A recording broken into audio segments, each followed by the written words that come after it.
The chamber was a vessel of cold, conditioned air, a man-made cavern of marbled silence beneath the Capitol dome.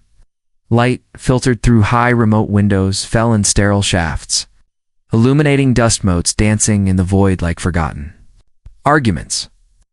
The room was designed for gravitas, for the weight of history, its very architecture a testament to the enduring power of the institution it housed. Dark wood paneling, polished to a mirror sheen, reflected the distorted figures of aides and journalists who lined the walls, their hushed movements a counterpoint to the profound stillness at the chamber's heart. At the center of this amphitheater of judgment, a long curved dais sat like a judicial bench, a bastion of authority from which the fate of industries and ecosystems would be debated. Senator Eleanor Vance of Massachusetts sat at her designated place, a portrait of focused intensity. She was not a woman who occupied space casually. She commanded it, her posture as precise and unyielding as her legislative prose. Before her lay a meticulously organized landscape of documents, binders tabbed in a spectrum of aggressive colors.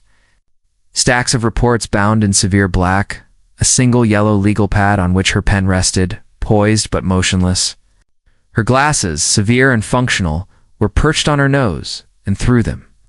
Her gaze was fixed not on the empty witness chair before her, but on an image projected onto the large screens flanking the dais. It was a photograph of a pelican, its feathers so heavily coated in crude oil that it resembled a tar-sculpted gargoyle, grotesque monument to a catastrophe. Vance's mind was a whirlwind of data, a storm of statistics and legal precedents she had spent weeks corralling. She knew the parts per million of benzene found in the waters of Galveston Bay. She could recite, verbatim, the text of the regulatory waivers granted to Titan Energy, the corporate behemoth at the center of this maelstrom. She felt the weight of the fishing communities, the shrimpers whose generational livelihoods had vanished under a black tide, the parents in coastal towns now terrified of the very air their children breathed. For Vance, this was not an abstract policy debate. It was a moral reckoning. Her staff, a collection of bright, ferociously idealistic young minds, sat behind her, their faces pale with a mixture of reverence and nervous energy. They saw in her a champion, a warrior scholar sent to Washington to slay the dragons of corporate greed. They did not see the quiet tremor in her hand as she adjusted a binder, a subtle manifestation of the immense pressure she felt not just to win the argument, but to deliver a justice that felt increasingly elusive in this city of compromises. Double doors at the rear of the chamber swung open, and a different kind of energy entered the room. Senator Landon Croft of Texas moved not with the hurried, purposeful stride of a staffer, but with the unhurried, gravitational pull of a man who believes the world arranges itself around him. He was tall, with a litigator's confidence, and a smile that could be deployed as either a welcoming gesture or a weapon. His suit was impeccably tailored, his boots polished to a high gloss, a subtle nod to the state that had forged him and sent him here as its protector.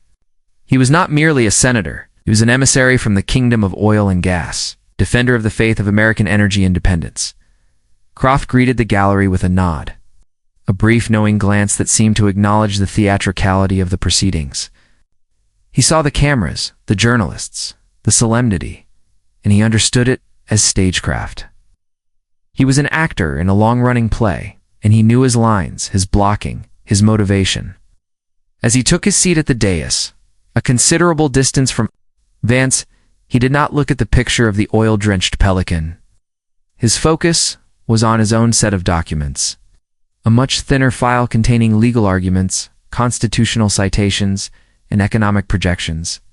His chief of staff, a man whose face seemed permanently etched with a weary cynicism, leaned in to whisper something.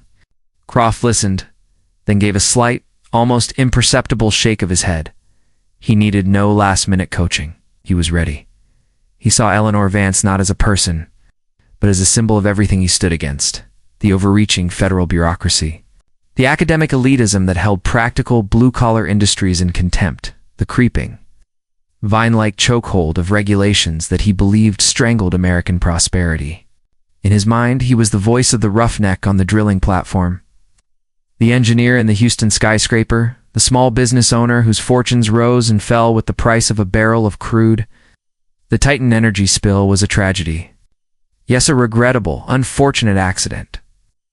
But to him, the greater tragedy would be to use this accident as a pretext to dismantle the engine of the national economy.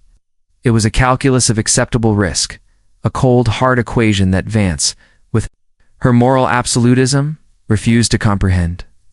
He adjusted his silk tie, a small, precise movement, centering the knot.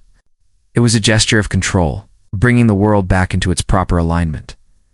The chairman of the special committee, a centrist senator from the Midwest whose primary political goal was to appear judicious and avoid controversy, called the hearing to order. The sharp, definitive crack of the gavel echoed in the silent room, a starting pistol for the marathon to come. His opening statement, delivered in a monotone drone, was a plea for civility and a fact-based inquiry, a request that was as hopeful as it was naive. Then it was Vance's turn. She did not rise. She leaned into the microphone, and the slight movement was enough to command the room's absolute attention. Her voice, when it came through the chamber's speakers, was clear and cold, stripped of emotion, but laden with intent. She narrated the timeline of the disaster, the date of the pipeline rupture, the hours it took for the fail-safe systems, the very systems weakened by regulatory exemptions to engage, the millions of gallons of crude oil that bled into the Gulf of Mexico. She spoke of the specific legislation, the Energy Modernization Act, and of a particular rider, Amendment 14B, which had been added late one night, with little debate or scrutiny. The amendment, she detailed, had relaxed the inspection requirements. For pipelines of a certain age and material composition, the exact specifications of the pipeline that had burst as she spoke. The screens changed. The Pelican was replaced by satellite imagery showing the oil slick's monstrous bloom. Then, maps of the affected coastline, dotted with red markers indicating shuttered businesses and contaminated wells. Finally, a scanned document appeared. The text of Amendment 14B itself, and at the bottom, the list of its sponsors. The name at the top of the list was Senator Landon Croft. Croft remained impassive. He listened to her presentation as a chess master watches an opponent's opening move. It was predictable, all of it. The emotional appeal, the selective presentation of facts, the insinuation of corrupt motive. He made a small note on his pad, the single word, causation. That was the linchpin. They had to prove his amendment caused the spill, not merely that. It created a condition where a spill was more likely. In that legalistic distinction, he would build his fortress. His own opening statement was a masterclass in deflection and reframing. He began not with the spill, but with a soaring tribute to the American energy sector. He spoke of jobs, of national security, of lifting nations from poverty. He painted a picture of a world plunged into darkness and chaos without the fossil fuels that powered it. He expressed his profound sympathy for the people of the Gulf Coast, calling them resilient. Hardworking Americans who understood the risks inherent in the industries that sustained them. Then he turned to Amendment 14B. He called it a necessary measure to cut bureaucratic red tape, to free up capital for innovation and exploration. It was not, he argued, a license for negligence, but an expression of faith in the responsibility and ingenuity of American companies like Titan Energy. He spoke of the Constitution, of the limits of federal power, of the dangers of a government that seeks to regulate every aspect of private enterprise. He was not just defending an amendment. He was defending a philosophy. His voice, rich with a Texan warmth, filled the chamber, a stark contrast to Vance's icy precision. He was selling a story, and he was a very, very good salesman. The first witness was called Dr. Eris Thorne, climatologist and former high-ranking official at the Environmental Protection Agency. He was a man in his late 60s, with a face full of weary integrity and a demeanor that suggested he had seen too many of his scientific warnings go unheeded. Vance led him through his testimony with the skill of a seasoned prosecutor. She did not ask for his opinion. She asked for facts. What were the findings of the 2019 EPA report on pipeline degradation? Thorne recited the executive summary, which had warned of systemic risks in aging infrastructure. Had that report been provided to the members of the Senate Energy Committee? Before the vote on the Energy Modernization Act? Yes, it had. Vance had a clerk display a date-stamped receipt confirming its delivery to Senator Croft's office. She then guided Thorne through the complex science of corrosion inhibitors and hydrostatic pressure testing. The very procedures that Amendment 1(b) had made voluntary rather than mandatory. With each question and answer, she laid another brick in the wall of her argument, creating a clear, undeniable chain of events. A specific warning was issued. Specific regulation was dismantled by a specific politician. And a specific, predictable disaster occurred when it was Croft's turn. To cross-examine, the atmosphere in the room shifted. He did not challenge the science. That would be a fool's errand. Instead, he sought to undermine the scientist. He began with a series of gentle, almost friendly questions about Dr. Thorne's career. He brought up Thorne's public statements, his articles in academic journals, his participation in climate conferences. His tone was admiring, but the subtext was clear. He was painting Thorne not as an objective public servant, but as a passionate advocate. A climate activist with a long-held agenda against the fossil fuel industry. Could Dr. Thorne state with 100% certainty that this specific spill would have been prevented if Amendment 1(b) had not been passed? Thorne hesitated. Science deals in probabilities, not certainties. He had to concede that it was impossible to say with absolute metaphysical certainty. That was all Croft needed. He pressed on. Was it not true that other pipelines under the old stricter regulations had also failed? Yes, that was true. Was it not possible that this was a case of equipment failure or human error at Titan Energy, factors that had nothing to do with the inspection schedule? It was possible, Thorne admitted. Croft leaned back, a faint, triumphant smile playing on. His lips, he had not disproven Vance's case, but he had muddied the waters. He had introduced doubt, complexity, alternative explanations. He had transformed a clear line of causation into a tangled web. He had given his allies on the committee and the viewers at home a reason to question the neat, tidy narrative of blame that Vance had constructed. He glanced at Vance. Her jaw was set, her eyes burning with frustration. She knew exactly what he had done. He hadn't fought her on the facts. He had fought her on the nature of truth itself. The second witness was a fisherman from Port Arthur named Miguel Hernandez. He was a man whose skin was the color of worn leather, his hands thick and calloused from a lifetime of hauling nets. He wore an ill-fitting suit, a clear sign of his discomfort in this alien environment. He spoke no English, so a translator sat beside him, a young woman who relayed his words with a professional detachment that could not entirely mask the pain in his story. Vance's approach with Hernandez was the opposite of her method with the scientist. Her questions were simple, open-ended. Tell us about your boat. Tell us about the day you saw the oil. Tell us what your home smells like now.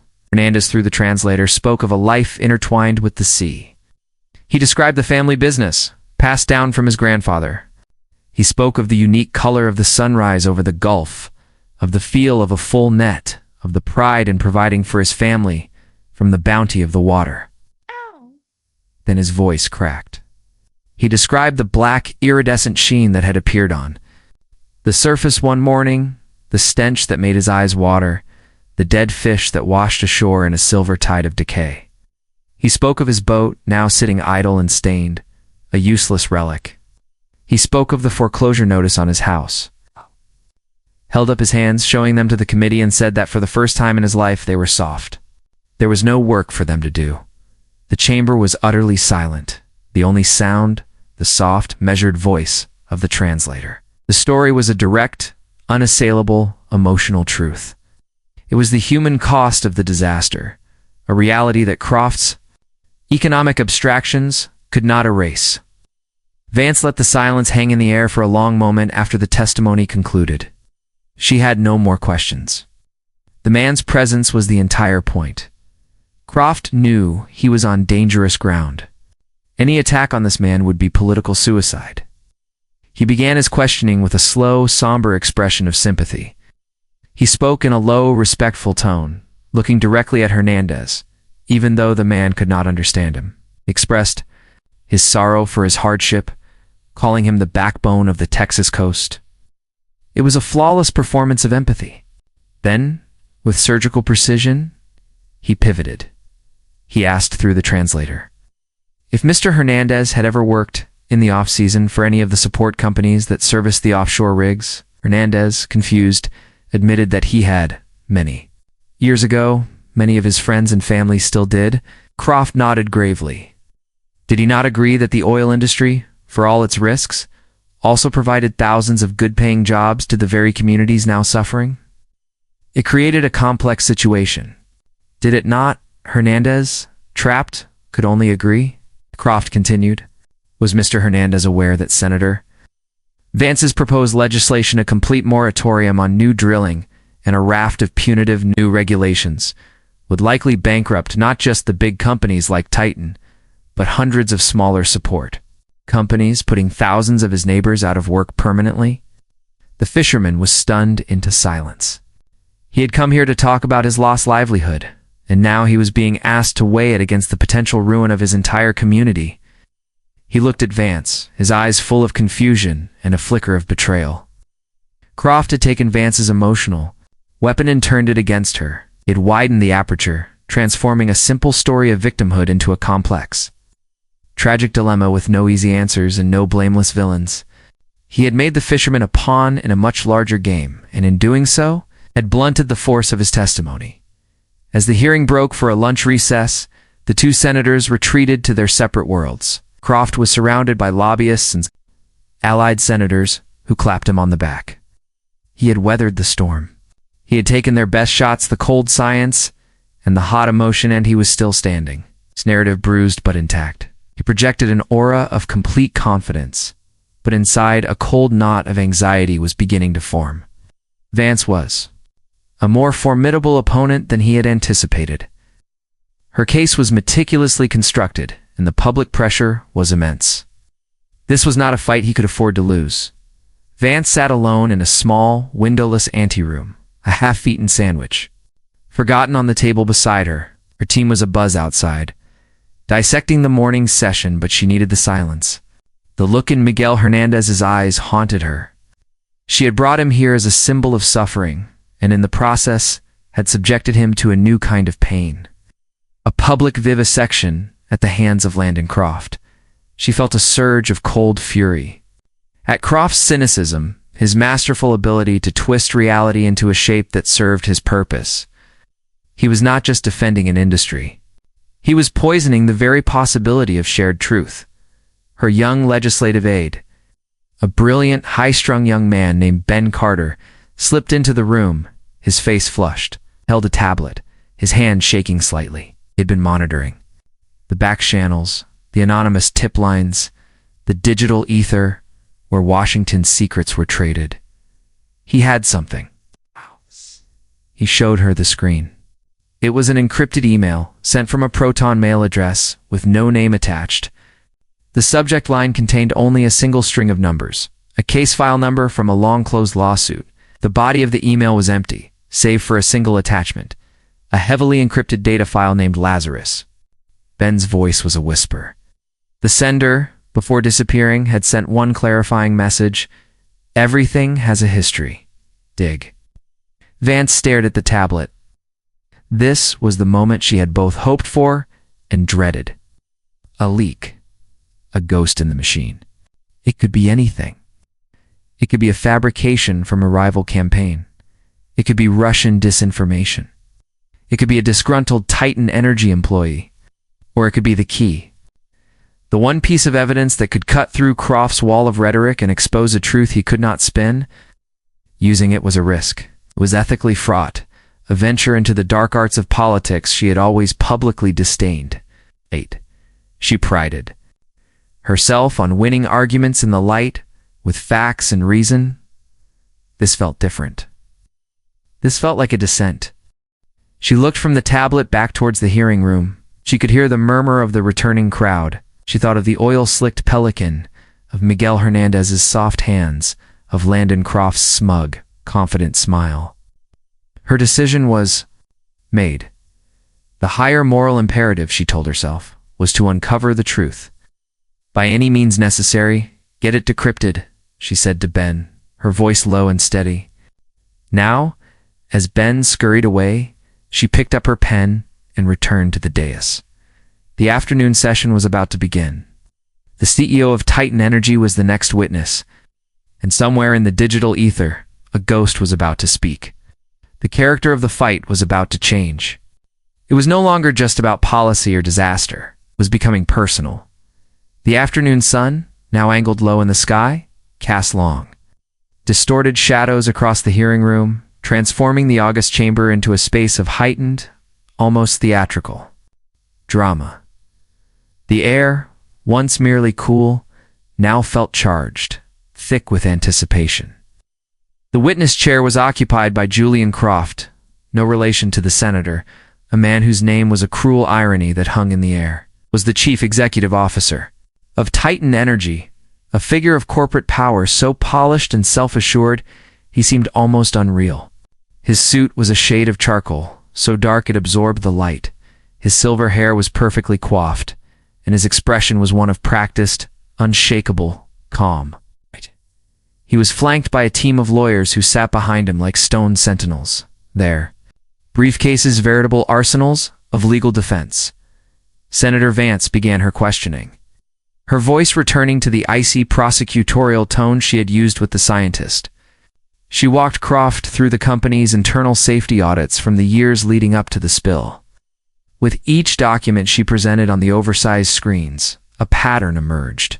Reports from Titan's own field engineers repeatedly flagged the pipeline in question as a higher-risk asset. They recommended the very hydrostatic tests and upgrades that Amendment 14B had later made optional. Vance read excerpts from the reports aloud, her voice ringing with accusation. An engineer's warning. Catastrophic failure is not a question of if, but when. Budget manager's response. Upgrades deferred pending updated federal regulatory guidance. Julian Croft, the CEO, was unflappable. He fielded each question with a calm, almost serene deflection.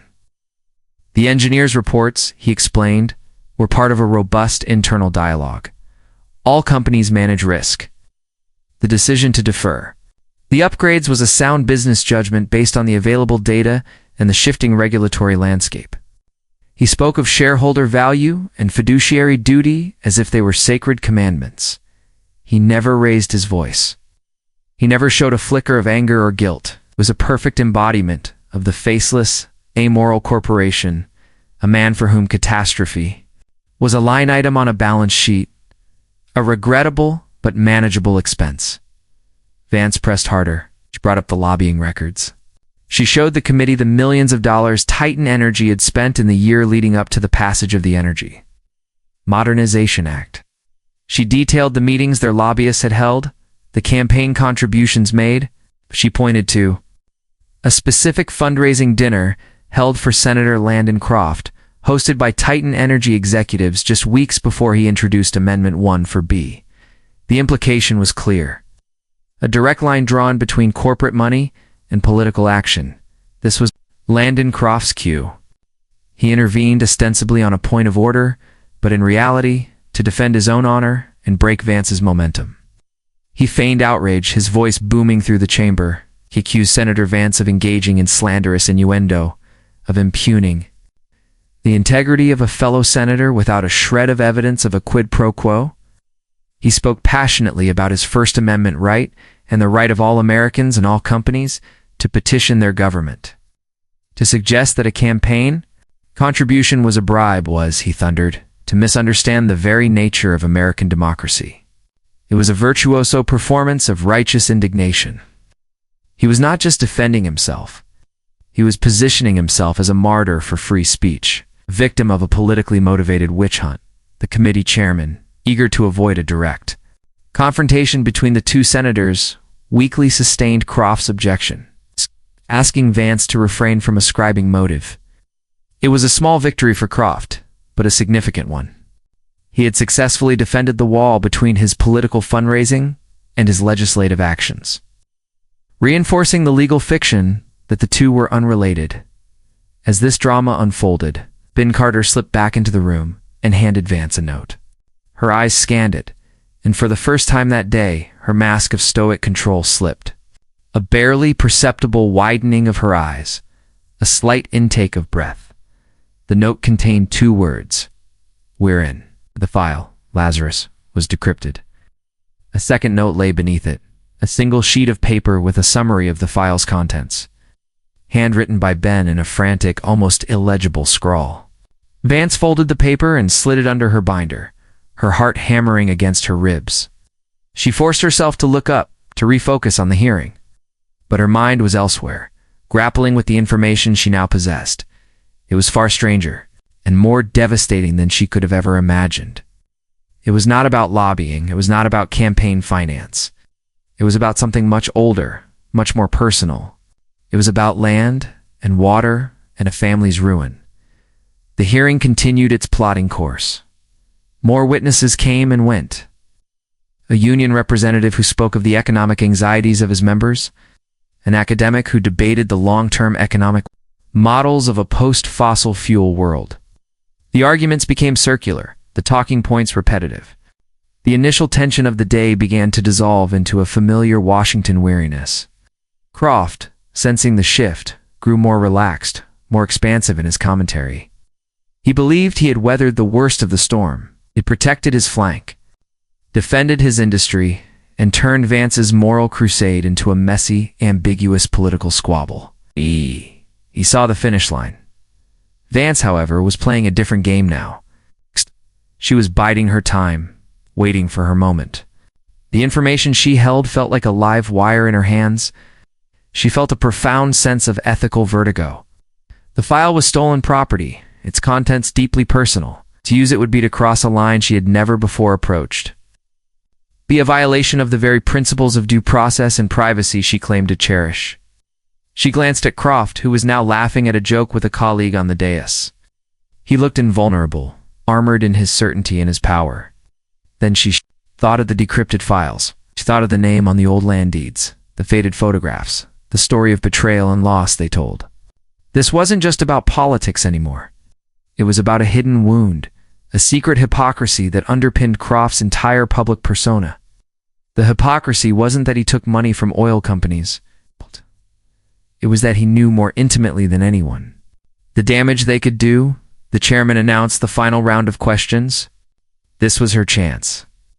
She took a sip of water, her hand steady now, her resolve hardened.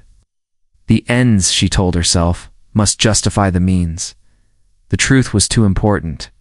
She signaled to the chairman that she had a final line of inquiry, not for the current witness, but for Senator Croft himself. A wave of confusion rippled through the room. Senators did not question each other this way in a formal hearing. It was a breach of decorum, a direct challenge. The chairman, flustered, looked to Croft. Croft, a predatory smile spreading across his face, gave a magnanimous wave of his hand. "I have nothing to hide," he announced to the room, happy to answer any questions my esteemed colleague from Massachusetts might have. It was a display of supreme confidence, the arrogance of a man who believes he is untouchable. He was inviting her to take her best shot, certain she had nothing left in her arsenal. Vance stood up. The room fell silent. She did not look at Croft. She looked at the main screen, which was currently displaying the committee's official seal. "I would ask the clerk," she said, her voice quiet but carrying an immense authority, "to please display Exhibit 7A." On the screen, a black and white photograph appeared. It showed a small, dusty ranch house, a windmill standing sentinel beside it. Set against the vast, empty expanse of the West Texas plains, it was a portrait of a humble, hard-scrabble existence. "Senator Croft," Vance began, her voice still unnervingly calm, "do you recognize this place?" Croft stared at the screen, his smile faltering for the first time. A flicker of confusion, of distant memory, crossed his face. "It's a ranch in Texas," he said, his voice cautious. "There are thousands of them." "This one was in Crockett County," Vance continued, her eyes still fixed on the screen. "It was owned by a family named Gable, Maria and John Gable. They bought the land in 1948, after he returned from the war. They raised cattle, and they raised a daughter." The screen changed. New document appeared. a faded property deed from 1948, bearing the names John and Maria Gable. Croft's face was now a stony mask. The confidence had evaporated, replaced by a tense, wary stillness. Vance went on, her narrative slow, deliberate, each word placed like a stone. A wildcatter, a small oil exploration company, discovered a promising shale formation nearby. That company, Pantex Exploration, began buying up mineral rights from the local ranchers. The Gables refused to sell. They were worried about their water well, the only source of water for their cattle, for their home. Another document flashed. On the screen, a legal letter from Pantex Exploration to the Gables, making a lowball offer for their mineral rights. Pantex was persistent, Vance said. When the Gables continued to refuse, the company took a different approach. They purchased the land all around the Gable Ranch, and they began drilling. In 1971, a fracking operation on an adjacent property, less than a mile from their home, went wrong. A chemical blowout contaminated the aquifer. The Gables' well water became toxic, undrinkable. Their cattle started dying. The land they had worked their entire lives was rendered worthless. The image on the screen was now a laboratory report from 1972, showing catastrophic levels of benzene and other industrial solvents in the water from the Gable family well.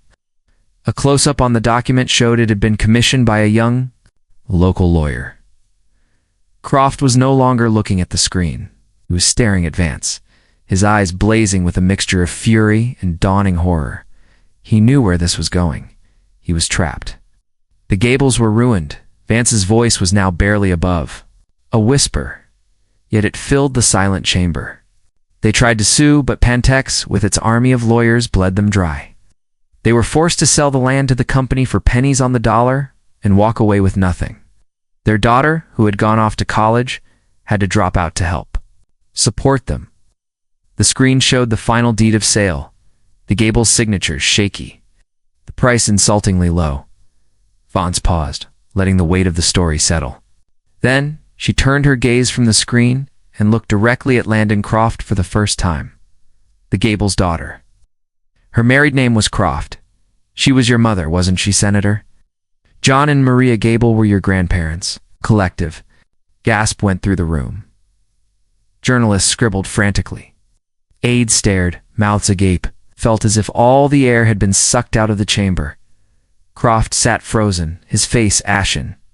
The man of booming confidence, the master debater, the unshakable defender of the faith, was gone. In his place was a man stripped bare, his deepest, most private wound exposed to the world under the harsh, unforgiving lights of the hearing room. Vance was not finished. She delivered the final, devastating blow. In Pantex Exploration, the small wildcatter company that destroyed your family's legacy and poisoned your grandparents' land? After a series of mergers and acquisitions in the 1980s and 90s, it grew, became one of the largest energy conglomerates in the world. She gestured to the screen. The Pantex logo dissolved, morphing into the sleek, modern corporate logo of Titan Energy. The connection was absolute. The silence that followed was profound, a vacuum of shock and comprehension. Landon Croft's entire public life, his political identity, was suddenly cast in a new, grotesque light. His ferocious, unwavering defense of the oil industry was not a matter of pure principled ideology as he had always claimed. It was a lie, a deep, complex, psychological lie he had told the world, and perhaps even himself, for decades. The ultimate act of submission from a man who had been defeated. Couldn't beat them, so he had joined them. He had become the most powerful champion of the very force that had crushed his own family, a pathological embrace of the power that had once rendered him helpless. His defense of Titan Energy was not just politics.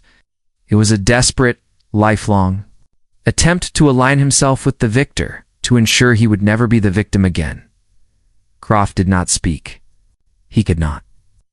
The legalistic arguments, the constitutional principles, the economic justifications, all the armor he had worn for his entire career had been melted away, revealing the terrified little boy who had watched his grandparents lose everything. He slowly lowered his head into his hands, his shoulders slumping in utter defeat. The cameras zoomed in, mercilessly capturing his collapse. They did not see a senator. They saw a broken man. A single, silent tear traced a path through his fingers and fell onto the polished wood of the dais. It was a drop of poison drawn from a well that had been tainted half a century ago.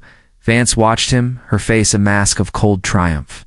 She had won. The hearing was over. Croft's career was likely over. Her climate legislation would now almost certainly pass in the wake of this scandal. She had achieved her goal. But as she looked at the shaking shoulders of her vanquished foe, the victory felt sickeningly hollow. The elation she had expected was absent, replaced by a cold, creeping unease. She had not simply defeated an opponent in a political debate. She had exhumed a private generational trauma and weaponized it for public consumption. She had aimed for his political heart, but had struck his soul. She had done so using means a stolen file, a secret history that violated her own professed ideals. Later that night, long after the chamber had emptied and the news cycle had exploded with the story of Croft's spectacular fall from grace, Eleanor Vance sat alone in her darkened office. The city lights twinkled outside her window, but she saw nothing. On her desk lay two things: a copy of her sweeping new climate bill, its passage now all but assured, and the folded piece of paper Ben had given her, the summary of the Lazarus file. She looked from the bill, the symbol of her public victory, to the note, the symbol of her private compromise. She had saved the Pelicans, perhaps. She had brought a measure of justice to the people of the Gulf Coast. But at what cost? She had destroyed a man not for his crimes, but for his wounds. The unresolved question echoed in the silent room, a question that no legislation could answer and no political victory could erase, in the brutal calculus of power. When you set out to destroy a monster, what part of yourself must you be willing to sacrifice? The silence offered no answer.